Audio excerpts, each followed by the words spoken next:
माँ, अब घर चलते हैं। जब से इस मोमोज वाले ने हमारी दुकान के सामने अपनी दुकान खोली है, हमारी तो बिरयानी बिकनी ही बंद हो गई है।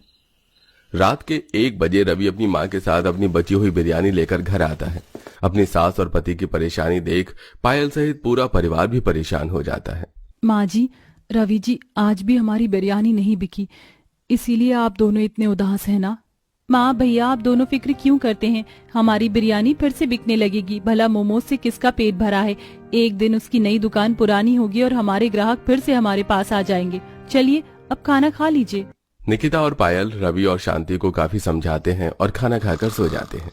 पर अगली सुबह रवि और शांति हर बार से कम बिरयानी बनाकर मार्केट में बेचने के लिए जाते हैं। सुबह से दोपहर हो जाती है, पर सिर्फ 100 रुपए की उनकी कमाई होती है। ये देख रवि बहुत ज्यादा दुखी हो जाता है और अपनी बिरयानी लेकर घर आता है और देखता है कि उसका बेटा स्कूल से अपने लिए मोमोज लेकर आया है और उसे बड़े ही चाव से खा रहा है। ये क्या खा रहा है तू? इस मोमोज की वजह से हमारी बिरयानी नहीं बिक रही और तू वही मोमोज खा रहा है। माँ शांत हो जाओ, राजू अभी बच्चा है। हाँ माँ, राजू को डांटने का कोई फायदा नहीं, उसे खाने दीजिए। माँ, मैंने सोच लिया है क्या मैं बिरयानी बेचने का काम नहीं करूंगा, बल्कि शहर में जाकर काम करूंगा। मैंने देखा है जो भी शहर में जाकर काम करते हैं वो बहुत अच्छी कमाई करते हैं। रवि शहर जाने का फैसला कर लेता है। इसी तरह 2 दिन बीत जाते हैं और एक बार फिर राजू स्कूल से मोमोज लेकर आता है और अपनी माँ से कहता है, माँ घर में थोड़ी सी बिरयानी रखी है क्या? मैं ये थोड़ी सी मोमोज लेकर आया हूँ, लेकिन इससे मेरा पेट नहीं भरेगा, इसलिए अब तुम जल्दी से थोड़ी सी बिरयानी लगा दो ताकि मैं मोमोज बिरयानी खा सकूं। पता नहीं ये नई नई डिश तू कहाँ से सोचता है और लेकर आता है। मैं तेरे पापा का सामान पैक कर रही हूँ, उन्हें शहर जाना है। अगर उनकी बस छूट गई तो हमारे खाने के लाले पड़ जाएंगे, इसलिए खुद बिरयानी निकाल कर खा ले।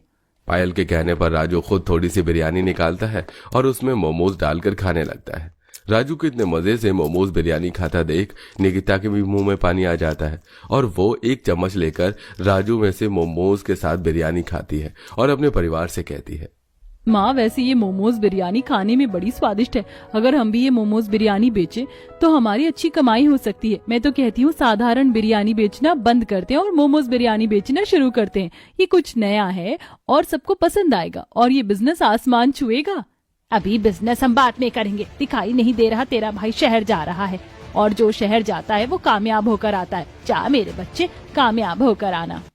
पूरा परिवार खुशी खुशी रवि को शहर जाने की अनुमति दे देता है। कुछ देर में अपना सामान लेकर रवि शहर जाने के लिए निकल जाता है।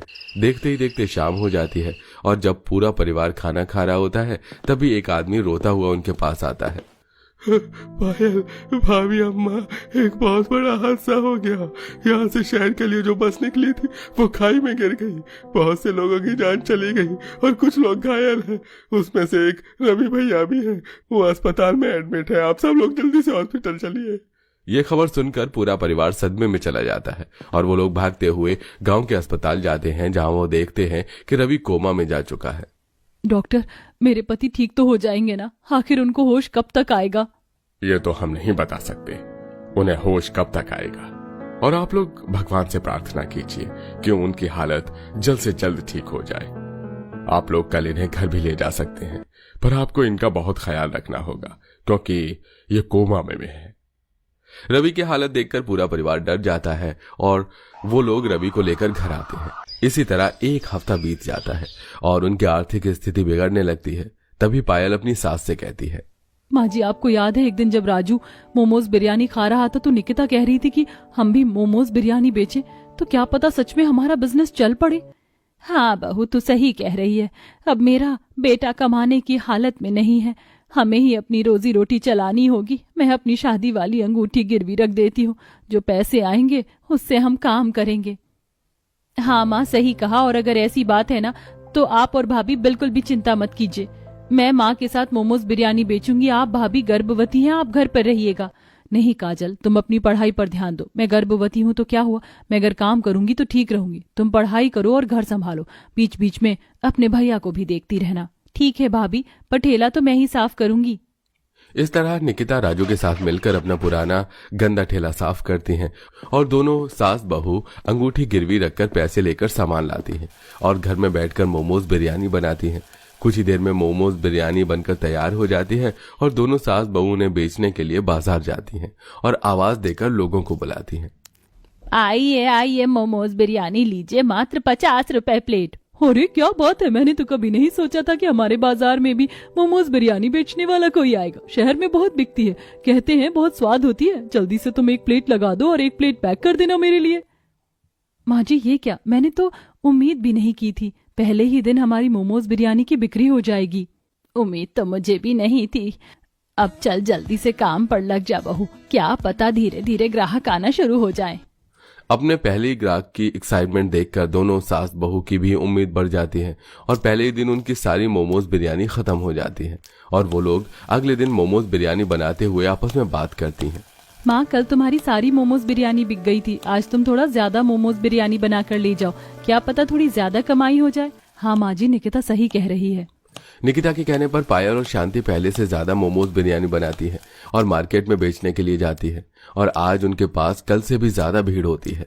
आंटी मेरी हाफ प्लेट ही सिर्फ मोमोज बिरयानी लगाना, मैं ज्यादा नहीं खा पाती। आंटी पहले मेरी मोमोज बिरयानी पैक कर दीजिए, मैं काफी देर से खड़ा हूँ। अरे आप लोग फिक्र मत कीजिए, आप सबकी मोमोज बिरयानी आपको समय पर मिल जाएगी। इस तरह दोनों सास बहू जल्दी जल्दी अपना हाथ चलाती हैं और शाम तक सारे ग्राहकों को उनकी मोमोज बिरयानी देकर घर आती हैं और घर आकर पायल अपने पति की सेवा भी करती है। समय यूं ही गुजरता है और एक दिन जब दोनों सास बहू अपनी मोमोज बिरयानी बेच रही होती हैं तो वो देखती है कि एक सेठ परेशान अलग अलग दुकानों पर जाकर हलवाई से बात कर रहा था। अरे भाई साहब, अगले हफ्ते मेरे बेटी की शादी है और लड़के वालों की डिमांड है कि मोमोज बिरयानी बनाई जाए। क्या तुम मोमोज बिरयानी का ऑर्डर ले सकते हो? अरे माफ करना सेठ, पर उस दिन तो हम फ्री नहीं हैं। सेठ, पर मैं और मेरी बहू फ्री हैं। अगर आप कहो तो क्या हम आपकी बेटी की शादी में मोमो बिरयानी बना सकते हैं?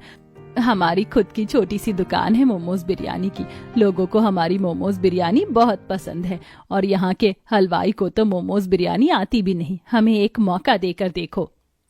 ठीक है, दिया मैंने तुम्हें एक मौका। अगर तुमने मेरी मोमोज बिरयानी खराब की और लड़के वालों को पसंद नहीं आई तो मैं तुम्हें 1 रुपया भी नहीं दूंगा, पर अगर तुम्हारी बिरयानी लोगों को पसंद आई तो मैं तुम्हें इसका इनाम भी दूंगा। सेठ दोनों सास बहू को एक मौका देता है और एक हफ्ते बाद दोनों सास बहू सेठ की बेटी की शादी में जाती हैं और वहां आए मेहमानों को अपनी मोमोज बिरयानी खिलाती हैं, जिसे खाकर वहां के मेहमान काफी तारीफ करते हैं और एक अमीर आदमी दोनों सास बहू को एक नया ऑफर भी देता है। ये मेरा कार्ड रख लो, मैं केटरिंग का बिजनेस करता हूँ।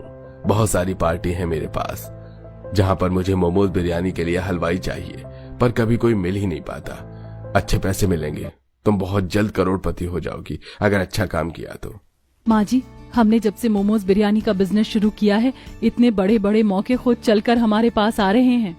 दोनों सास बहू इस मौके का हाथ से नहीं जाने देती और इस तरह अलग अलग बड़े बड़े लोगों से डील करती हैं और शादी पार्टी में जाकर मोमोज बिरयानी बनाती हैं और पूरे दिन दोनों सास बहू धूप में खड़ी होकर मोमोज बिरयानी बेचती हैं। इसी तरह 6 महीने बीत जाते हैं और 6 महीने में वो अपनी 3 मोमोज बिरयानी की बड़ी बड़ी दुकान खोल लेती हैं जहां 4-5 लोग उनके अंडर में काम कर रहे होते हैं। ऐसे ही एक दिन, पायल ये किसका घर है और तुम तैयार होकर कहाँ जा रही हो और इतने महंगे महंगे गहने साड़ी, ये सब क्या हो रहा है? रवि जी, आज मैं बहुत खुश हूँ। आपको होश आ गया। आपको पता है आज हमारी निकिता की शादी है। अब हमारा राजू प्राइवेट स्कूल में जाता है और ये घर हमारा ही है। पिछले 7 महीनों से आप कोमा में थे और आपके कोमा में जाने के बाद मैंने और माँ जी ने अपना मोमोज बिरयानी का बिजनेस शुरू किया और आज उस बिजनेस की बदौलत हम इतने अमीर हो गए हैं। और देखिए, हमारी अब एक बेटी भी है और आज आपकी बहन की शादी भी है। अब आप ठीक हैं तो तैयार हो जाइए। सच में मेरे घर लक्ष्मी आई है, मैं बहुत खुश हूँ। और क्या मेरी बहन को सच में शादी है? इतनी खुशियां एक साथ। ये सच सुनने के बाद रवि को अपनी आंखों पर विश्वास नहीं होता। कुछ ही देर में निकिता की शादी हो जाती है, जिसके बाद पायल अपने पति को अपनी मोमोज बिरयानी की 4 दुकान दिखाती है जो कि काफी बड़ी थी और तभी वहां एक अमीर आदमी आकर उन्हें एक ऑर्डर देकर चला जाता है। 5 लाख का ऑर्डर, वो भी सिर्फ मोमोज बिरयानी का। माँ पायल, तुमने वो कर दिखाया जो मैं कभी नहीं कर पाया। पर अब मैं ठीक हो चुका हूँ, अब आप दोनों अकेली नहीं हैं, यह ऑर्डर मैं पूरा करने के लिए जाऊंगा। इस तरह अब रवि भी अपनी माँ और बीबी को इस काम में मदद करता है। लगता है सारी जवानी आटा गूंदने और चाय बनाने में ही निकल जाएगी। इंसानों के घर में रहते हूँ या हफ्सियों के घर, आज तक मुझे ये नहीं पता चला। और रोज रोज 50 कप चाय बनाओ और साथ में ये 150 पराठे। अगर इतनी चाय और पराठे बनाकर लोगों को बेचती तो अभी तक कितने पैसे कमा लेती। एक तो मेहनत करो, ऊपर से घंटा कुछ मिलता है। आरती इतना बोल ही रही होती है कि तभी गैस पर रखी चाय उबल जाती है। हे भगवान, आटा गूंदकर हाथों में कम दर्द था क्या, जो अब ये चाय भी उबल गई। कहाँ फंस गई आकर मैं। माँ पापा, कोई तो आकर मुझे यहाँ से निकालो। आखिरकार ऐसा क्या कारण था जो आरती को पतीला भरकर 50 कप चाय और 150 पराठे बनाने पड़ रहे थे। आइए आरती की दुख भरी कहानी जानने के लिए कहानी में आगे बढ़ते हैं। आज तो मेरी पहली रसोई की रस्म है। माँ ने मुझे इतना सब कुछ बनाना सिखाया है, क्या क्या बनाऊं समझ में नहीं आ रहा। नई नवेली बहू आरती अपनी पहली रसोई के लिए काफी ज्यादा एक्साइटेड थी। आरती जैसे ही किचन में खाना बनाने के लिए आती है कि तभी आरती की जेठानी अपने 4 महीने के बच्चे को गोद में लिए किचन में आती है। अच्छा हुआ भाभी आप आ गई। आज मेरी पहली रसोई की रस्म है, क्या बनाऊं कुछ समझ नहीं आ रहा है। आप मुझे इस सबका मनपसंद खाना बता दीजिए, वही बनाऊंगी। आंटी, अभी तो तुम्हारी शादी की थकान भी नहीं उतरी होगी, ज्यादा कुछ बनाने की जरूरत नहीं है। बस सबके लिए चाय और पराठे बना दो, सबका नाश्ता भी हो जाएगा और तुम्हारी पहली रसोई की रस्म भी हो जाएगी। चाय पराठे का नाम सुनकर आरती मन ही मन काफी खुश होती है। आरती के ससुराल में कुल मिलाकर 12-13 सदस्य थे, जिनके हिसाब से वो पतीले में चाय बनाने के लिए रख देती है। वहीं सबके लिए 2-2 के हिसाब से पराठे बनाती है। मुझे तो लगा था कि इतनी ठंड में मुझे न जाने कितनी देर खड़े होकर रसोई करनी पड़ेगी, लेकिन देखो आधे घंटे में सब कुछ बन गया। अब जाकर नाश्ता टेबल पर लगा देती हूँ। आरती सबके लिए चाय और पराठे टेबल पर लगा देती है। सभी लोग आते हैं और नाश्ता करने लगते हैं। छोटी बहू, तूने तो बहुत बढ़िया पराठे बनाए हैं, कितने सॉफ्ट हैं। इतनी ठंड निकल गई, लेकिन आज से पहले इतने स्वादिष्ट पराठे नहीं खाए हैं। सादे से पराठे में भी कितना स्वाद है। वो तो है, और चाय भी काफी बढ़िया बनी है। मेरे लिए 1 कप चाय और ले आओ। लेकिन जेठ जी, मैंने तो सबके हिसाब से ही 1-1 कप चाय बनाई थी। कोई बात नहीं भाभी, अब दोबारा से चाय बनाने के लिए रख दो और मेरे लिए 2 पराठे और ले आओ। लेकिन मैंने चाय और पराठे सबके हिसाब से ही बनाए थे। अलका बहू, तुमने आरती बहू को हमारे चाय और पराठे खाने के बारे में ठीक से नहीं बताया क्या?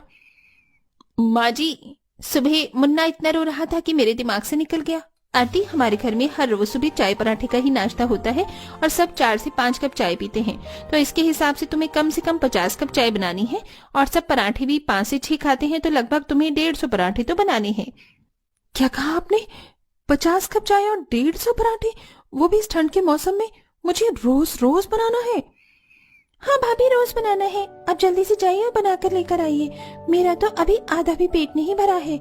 आरती रसोई में जाती है और फिर से ढेर सारा आटा निकाल कर गूंथने लगती है। वहीं गैस पर चाय बनने के लिए रख देती है। कहीं मेरे कानों ने कुछ गलत तो नहीं सुना?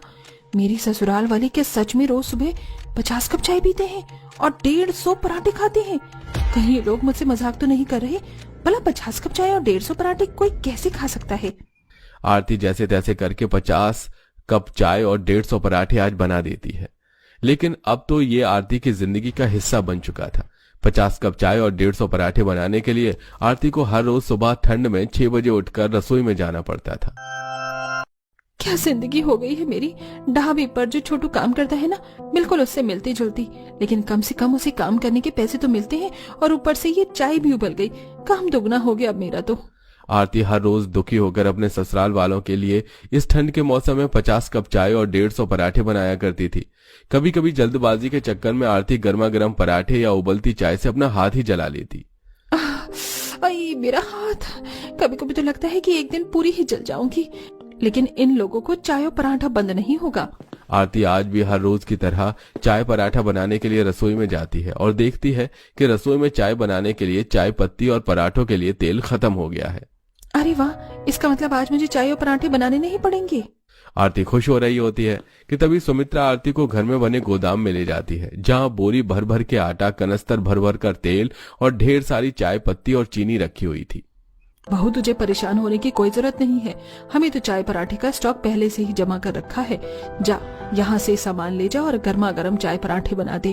और हाँ, आज हमारे लिए सादे पराठे नहीं, मेथी और आलू के पराठे बनाना। ठंड का मौसम है, अगर इसमें ये पराठे नहीं खाए तो कब खाए। सब लोग सोने और हीरे की तस्करी करते हैं, इन लोगों ने चाय पत्ती और चीनी की तस्करी कर रखी है। आरती सामान लेकर रसोई में जाती है और फिर से 50 कप चाय और 150 पराठे बनाने लगती है। कभी आरती के ससुराल वाले उसे पनीर और गाजर के पराठे बनाने की फरमाइश करते, तो कभी उससे अलग अलग वैरायटी की चाय बनवाते हैं। इन लोगों ने क्या मुझे पराठे वाली समझ रखा है, जो कभी आलू का पराठा मांगते हैं तो कभी मेथी का। ऊपर से इतने सारे कप और प्लेट धोते धोते मेरे हाथ भी सुन्न हो गए हैं। ठंडे पानी में बर्तन धो धोकर आरती के हाथ सुन्न पड़ गए थे। आरती हमेशा अपने ससुराल वालों को ज्यादा चाय पीने और पराठे खाने के नुकसान बताती रहती थी, लेकिन किसी को भी इस बात से फर्क नहीं पड़ता, जिसके चलते अब आरती का सारा गुस्सा उसके पति सुमित पर निकलता है। दूर हटो मेरे से, हिम्मत कैसे हुई तुम्हारी मुझे छूने की? अरे आरती, मैं तुम्हारा पति हूँ, कोई राह चलता आदमी नहीं जो तुम मुझ पर बिल्ली की तरह झपट्टा मार रही हो। बिल्ली की तरह झपट्टा या कुत्ते की तरह कायर हो जाऊंगी, समझी? दूर हटो मुझसे, वरना तुम्हारे घुटने के दोनों कटोरियां तोड़ दूंगी। चलने के लायक भी नहीं छोड़ूंगी तुम्हें। दिन में ससुराल वाले परेशान करते हैं और रात में ये आदमी। आरती को इतने गुस्से में देख बेचारा सुमित उस रात आरती के साथ कमरे तक में नहीं रहता और बाहर सोफे पर जाकर सो जाता है। आरती के ससुराल वाले हर रोज की तरह चाय पराठा खा रहे होते हैं कि तभी आरती के सास ससुर और नंद मीना को गैस बनने लगती है और वो किसी मोटर की तरह बार बार गैस छोड़ने लगते हैं।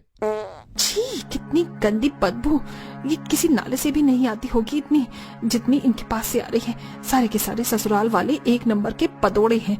मेरे माँ बाप ने तो पदोड़ों के खानदान में ब्याह कर दिया है मुझे। ज्यादा पराठा खाने की वजह से आरती की दोनों नंद के मुंह पर दाने निकल आते हैं। अरे पायल देखो ना, कल मेरे चेहरे पर गिनकर 2 पिंपल थी, लेकिन अब देखो पूरे 4 पिंपल हो चुके हैं। पराठे खाओगे और चाय पियोगे तो यही हाल होगा ना, लेकिन कहाँ किसी को मेरी बात माननी है।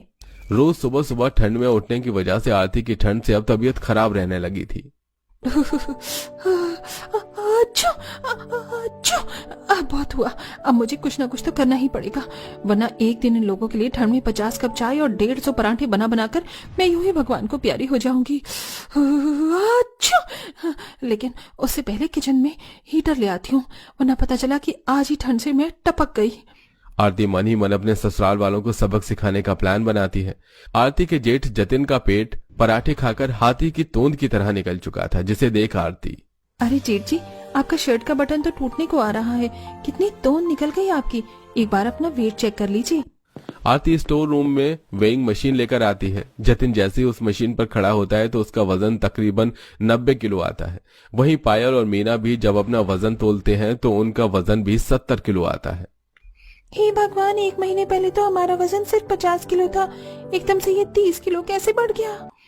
1 महीने पहले आप लोग गर्मी के मौसम की वजह से रोज रोज चाय पराठा नहीं खाते थे, ये रोज रोज चाय पराठे की वजह से वजन बढ़ा है। दरअसल आरती ने वेइंग मशीन में कुछ गड़बड़ कर दी थी, जिसके चलते वो मशीन सबका 20 से 30 किलो वजन ज्यादा बता रही थी। सभी लोग बैठकर गर्मा गर्म चाय की चुस्की लेते हुए पराठे खा रहे थे कि तभी आरती न्यूज़पेपर पढ़ते हुए आती है। जमुना पार इलाके में 10 लोगों की ज्यादा चाय पीने से हुई मौत। आजकल लोगों की चाय पीने से मौत हो रही है। भला कौन समझाए इन लोगों को, ज्यादा चाय पीना भी सेहत के लिए अच्छा नहीं है।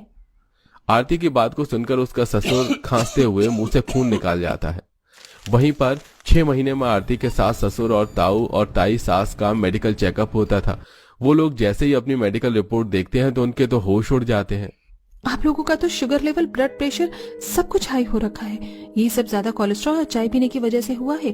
अगर आप लोगों ने अभी भी ये सब बंद नहीं किया तो आप लोगों की हालत काफी ज्यादा खराब हो सकती है। बिल्कुल ठीक कह रही है बहू, ठंड की वजह से हम लोगों ने चाय पराठे की इतनी गंदी आदत डाली कि हम लोग अपनी सेहत का ही ख्याल रखना भूल गए। आरती बिल्कुल सही कह रही है। रोज रोज पराठा चाय की वजह से जब से मुन्नी को दूध पिलाती हूँ तो उसे दस्त लग जाते हैं। अब से कोई भी चाय पराठा नहीं खाएगा। डॉक्टर को पैसे देकर आरती ने रिपोर्ट में भी थोड़ी गड़बड़ी की थी, जिसके चलते अब आखिरकार आरती के ससुराल वालों की 50 कप चाय और 150 पराठे वाली आदत हमेशा हमेशा के लिए खत्म हो जाती है। इसी के साथ अब आरती ठंड के मौसम में सबके लिए नॉर्मल नाश्ता बनाती है।